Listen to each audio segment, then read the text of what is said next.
Okay, here we are again. I'm just going to do another little video today, and basically what I'm going to do is just some basic stamping, because I keep hearing of a lot of people who have problems with keeping their cling stamps onto their acrylic blocks. And basically I know that a lot of people use on and off glue and things like that, but basically all I do with mine is that if I don't get a decent adhesion for it, I take a baby wipe. Now I just buy the cheapos, the no names or what have you, and I wash my blocks just like that. Piece of paper towel, dry it off,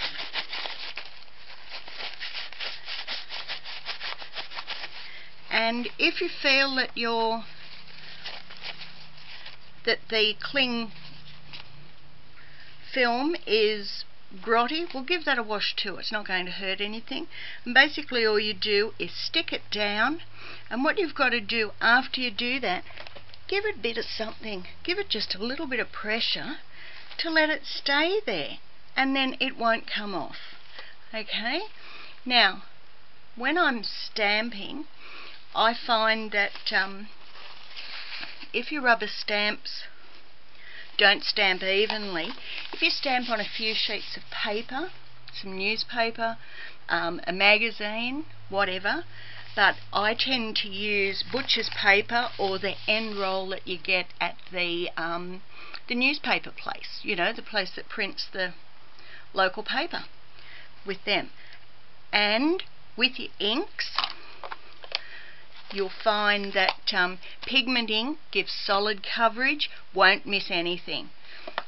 Dye inks tend to sometimes bead a little bit on your stamps, and where you've got quite solid images, see, where you've got lots of area, dye inks will tend to bead a little bit and not give you a solid coverage.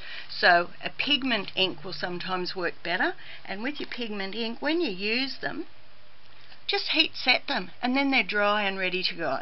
Otherwise they take ages to dry. The other thing is that you could also use what's called a hybrid ink.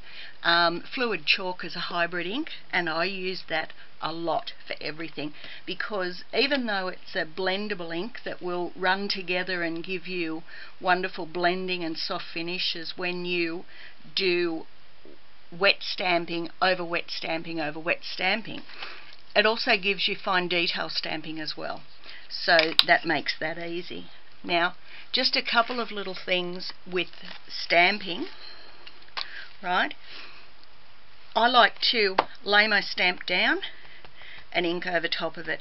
You can see where you've been. Yes, and I know I've made a mess of my stamp, and it really doesn't matter because I can see that it's all covered, and all I want to do, I'm going to have an edge there because I've got a mat in the wrong place. Okay, and all I do is just straight down where I can see it. Now, rather than pressing down really hard to get a good image, which all that does is compress the outsides and bubble the inside, the same as a half flat tire. Will look like it's good on the outside, but in the middle of the tire it will actually have a bubble up. Okay, and just walk your fingers right across so that each part, I tend to whatever, right? And then there we are, just the way it is. I just clean off with a Stampin' Up cleaner. I like it the best. I'm a lazy person, really. Okay, that was done with a hybrid ink. That was done with my fluid chalk. Now I'll just dry this off so you can see what sometimes happens with these more solid areas, but I tend to find that some of my ink pads, especially Adirondack, as much as I really love it, and those lids, old lids, come off, and basically if you go like so, Right.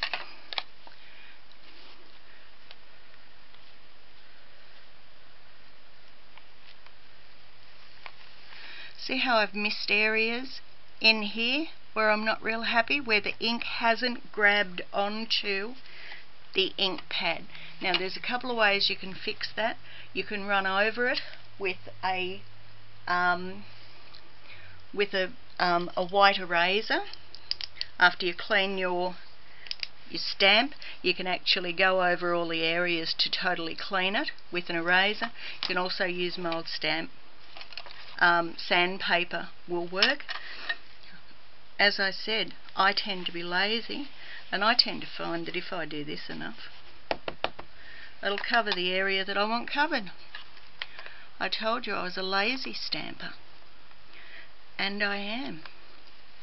See, and it's filled in those areas for me. How good is that? Okay, so that's how you can get by with dye inks. And pigment inks are just like the mixed, the hybrid inks, the fluid chalk. They cover, and they're really dense and opaque, which makes it easier to stamp with.